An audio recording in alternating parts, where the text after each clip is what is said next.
Ассаламу алейкум, құрметті қазақ елі, қазақ ұлты.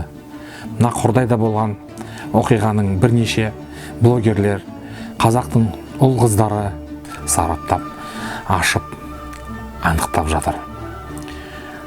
Бірнеше бұл оқиғаның түп тамырындағы себептерін айқындап, елге ашып көрсетіп жатыр. Дүнгендерді қырғыздар да қуды, қазақтар да қуды. Дүнген халқы ол проблеманы өзге халықтан емес, өзінен іздегені абзал болады. Байғұс оқымаған, сауатсыз, қараңғы халық. Өзінің сауатсыздығынан өз басына проблема тауып жүрген халық. Бұл қақтығыстың түп тамырын қаза берсек, бірнеше себептер шыға береді. Менің ойымша, бұл бір маңызды себебі қазақтың өз тілін сыйламаулығында жатыр. Басқа ұлттармен орысша сөйлесу. Мәселен, дүкенде түрік, Әзірбайжан, ұйғыр, дүнген, басқа бір халық болса, қазақ баласы міндетті түрде мен орысша сөйлеседі. Біліп алыңыздар, ағайындар.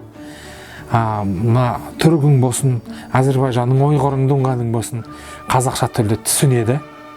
Әрі оның көбісі қазақ тілде сөйлей алады да. Мұнда қазақтың өзі оңбайды. Оның үстіне бүгінгі жастар орысша сөйлеуді бір керемет, бір жетістік деп санайды. Керісінше, екі қазақ қазақша сөйлеп келе жатса, оларға бір өмірден қалып қалған, бір дамымай қалған адамға қарағандай көзқараспен қарайды. Бір өңшең қазақтар отырған жерге қазақ жастары келеді, здрасте деп амандасады. Ол тек қана қыздар болса ғой, сәлеметсіз бе дегенде орысшаға аударып здрасте деп амандасатын. Жоқ, ондай емес, қазақтың жігіттері келеді де здравствуйте деп амандасады. Ол жерде ол здравствуйте деп кіммен амандасып отқаны белгісіз, өңкей қазақтар отырған ол жерде.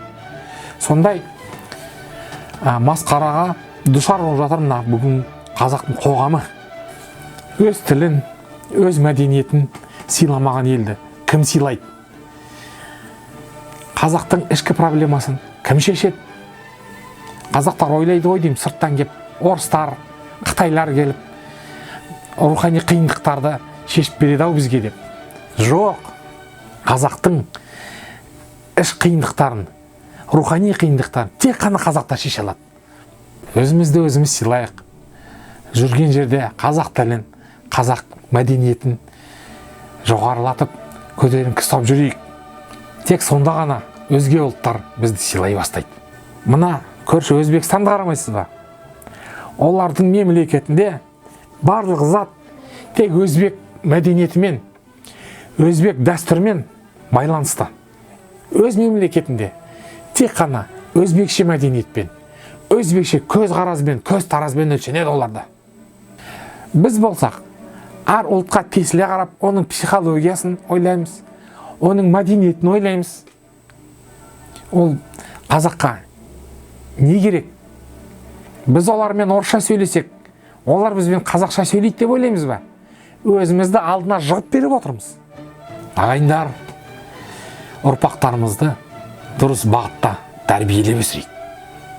Қазақтың туын көтеретін тек қана қазақ.